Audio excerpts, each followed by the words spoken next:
अस्सलाम वालेकुम, this is Zaara Shafi. उम्मीद करती हूँ आप तमाम लोग खैर खैरियत से होंगे। अमरीकी अड्डों पर तारीख का सबसे बड़ा हमला हुआ है। बताया जाता है कि ये हमले ईरान की जानिब से करवाए गए हैं। इराक में मौजूद अमेरिकन एयरबेस ऐनुल असद को उड़ा दिया गया है, जिसके बाद इराकी गवर्नमेंट की जानिब से वाज़ेह तौर पर अमरीका को ये बता दिया है कि जल्द अज जल्द यहाँ से चले जाएं, वरना इसके नताइज आपके लिए बिल्कुल अच्छे नहीं होंगे। आप इमेजिन करें, इराक जैसा एक छोटा सा मुल्क भी इस वक्त अमरीका के खिलाफ उठ खड़ा हुआ है।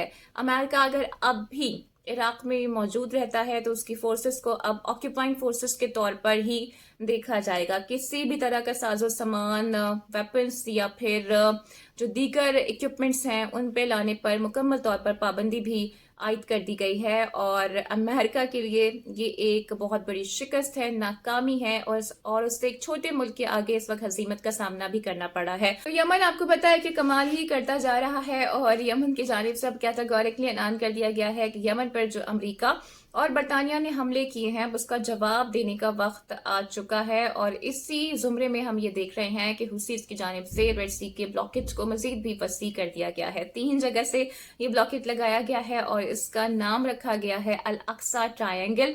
इसमें बाबुल मंदाब का इलाका शामिल है, इसके अलावा स्ट्रेट ऑफ हॉर्मुज है और सुएज कैनाल भी है। सुएज कैनाल एक इंतहाई इम्पोर्टेंट हैंडमेड वाटरवे है जहां से ट्रेड होती है, और इसके लिए बरतानिया, फ्रांस और इसराइल ने इजिप्ट पर हमला तक कर दिया था। तो इससे आप अंदाजा लगा लें कि इसकी इंपॉर्टेंस कितनी ज्यादा है। फिर स्टेट ऑफ हॉर्मुज की अगर मैं बात करूं तो यहां से दुनिया भर की 40% ट्रेड गुजरती है।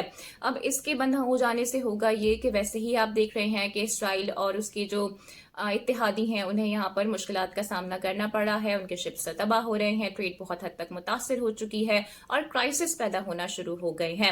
लेकिन इसके बंद हो जाने से सिर्फ यही नहीं होगा, बल्कि जो अरब स्टेट्स हैं, जीसीसी स्टेट्स हैं, उनके लिए भी ट्रेड मुश्किल हो जाएगी। और इससे फिर जो इसके कॉन्सिक्वेंसेज होंगे वो भी हमारे सामने होंगे। वक्त ज़ाया होगा, पैसा ज़ाया होगा, जो इकोनॉमीज हैं वो ट्रिपल कर जाएंगी। साथ में जो एशिया और यूरोप के दरमियान ट्रेड हो रही है वो बड़ी हद तक भी मुतासर हो जाएगी। तो यमन ने कमाल कर दिया है, और यमन के इस स्टेप के बाद अब इसराइल और अमेरिका ने भी सर पकड़ लिए हैं कि अब इसका तोड़ क्या निकाला जाए। उधर रशिया भी हमने आपसे शेयर किया था कि मैदान में कूद पड़ा है और उसने अपनी प्रेजेंस भी अब जाहिर कर दी है। गोलान हाइट्स पर हम देख सकते हैं कि पेट्रोलिंग करते हुए रशियंस नजर आ रहे हैं। अब आप सोचोगे गोलान हाइट्स क्या है, तो गोलान हाइट्स बेसिकली सीरिया का एक इलाका है जिसे 1967 अरब इसराइल वॉर के दौरान इसराइल ने कब्जा कर लिया था, और रशिया ने यहाँ पर पेट्रोलिंग करके अब बाकायदा तौर पर अपनी प्रेजेंस भी जाहिर कर दी है। दूसरी तरफ हम ये देख रहे हैं कि यमन को कंट्रोल करने के लिए अब अमेरिका और बरतानिया की तरफ से गो अहेड दे दिया गया है अपनी फोर्सेस को कि जाएं और यमन के खिलाफ फुल स्केल ऑपरेशन की तैयारी करें। लेकिन यमन चूंकि आपको पता ही है कि इस वॉर में आउट ऑफ सिलेबस आ गया है, अमेरिका उसके नेक्सस के लिए भी, तो यमन ने अब इसके अभी तोड़ निकाल लिया है और इसकी भी तैयारी कर ली है। रेड सी में सी माइंस वो पहले ही बिछा चुके हैं। इससे होगा ये कि जब अमेरिकन और ब्रिटेन शिप्स यहाँ पर आएंगे, उनके सबमरीन्स यहाँ पर आएंगे, तो वो टुकड़े टुकड़े हो जाएंगे। अमेरिका पहले ही हमने देखा है कि इंटेलिजेंस मालूमात में लैग करता हुआ नजर आ रहा है। हुसीस के मिसाइल और ड्रोन्स कहाँ से आ रहे हैं वो इसे आइडेंटिफाई नहीं कर पा रहे हैं, वो उनके रडार पर नहीं आ पा रहे हैं। ऐसे में अब सी माइंस जो बिछा दी गई हैं, अमेरिकन और नेवी शिप्स यहाँ पर आएंगी तो उनके परखचे उड़ जाने हैं। फिर यमन ने अब इसका भी बंदोबस्त कर लिया है कि कैसे जो फ्लाइंग जेट्स आएंगे अमेरिका और बरतानिया के, उन्हें कंट्रोल करना है। सी माइंस बेसिकली समुद्री ड्रोन है, और ये टेक्नोलॉजी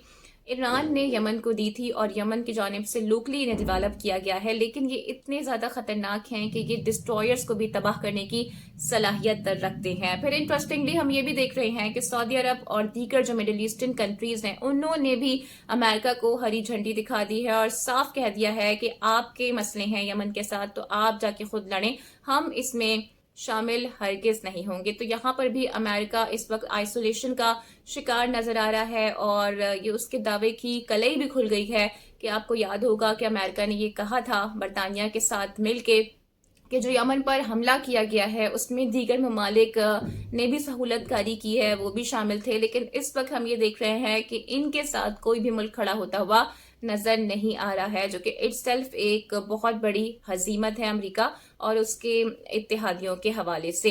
इसके अलावा जी यमन जो है वो कमाल पे कमाल करता हुआ नजर आ रहा है और इस वक्त यमन ने नाक में दम कर दिया है। इसराइल और उससे मंसूब हर शिप को ही वो टारगेट कर रहे हैं और तवातुर के साथ ये हमले हो रहे हैं। ऑल दो हम ये भी देख रहे हैं कि जवाबी हमले भी उन पे किए जा रहे हैं, लेकिन फिर भी वो किसी तौर पर पीछे हटने को तैयार नजर नहीं आ रहे हैं। सेकेंडली, अगर ग्राउंड फोर्सेस के ऑपरेशन पर अमेरिका जाता है तो वहां पर भी उसे हजीमत का ही सामना होगा, क्योंकि यमन के पास 20 लाख के करीब फौज मौजूद है और उनके जो सिविलियंस हैं वो भी किसी जंगजू से कम नहीं है। बाइडेन के साथ एक रिपोर्ट भी शेयर की गई है और इस रिपोर्ट में उन्हें बता दिया गया है कि अगर आप यमन के खिलाफ जाते हैं, उनसे जंग करते हैं, तो इसके कॉन्सिक्वेंसेज आपके लिए अच्छे नहीं होंगे और आपके जीतने के चांसेस भी सिर्फ और सिर्फ 0.1% है। तो अमेरिका अगर थोड़े से भी अकल रखता होगा तो इस जंग में नहीं कूदेगा, इस जंग को मजीद नहीं बढ़ाएगा। जहां तक इसराइल की बात है तो उसके तो दिन अब गिने जा चुके हैं और बौखलाहट का वो शिकार हो चुका है कि अब लेबनान और सीरिया से भी बमबारी शुरू कर दी है।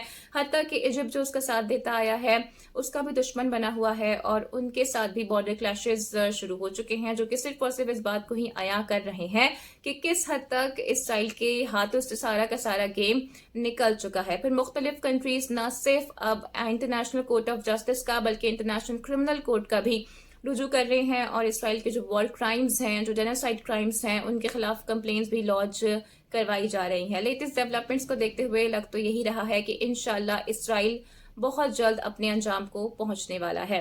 तो उम्मीद करती हूँ कि आज की वीडियो आपको पसंद आई होगी। Don't forget to like and subscribe my channel. Video को शेयर और लाइक आपने लाजमी करना है। और एक बात जो मैं हमेशा आपसे कहती हूँ कि मुझ समय जितने भी लोग फलस्तीन से मुतालिक कंटेंट बना रहे हैं, उसकी हिमायत में बात कर रहे हैं, प्लीज उनको सपोर्ट करें, उनके चैनल को सब्सक्राइब करें, उनकी वीडियोस को शेयर करें, लाइक करें, ताकि इसराइल को इस प्रोपेगेंडा वॉर में हम अंजाम तक उसके पहुंचा सकें। अगली वीडियो में आपसे फिर मुलाकात होगी। अपना बहुत ख्याल रखिएगा। Take care. अल्लाह हाफिज।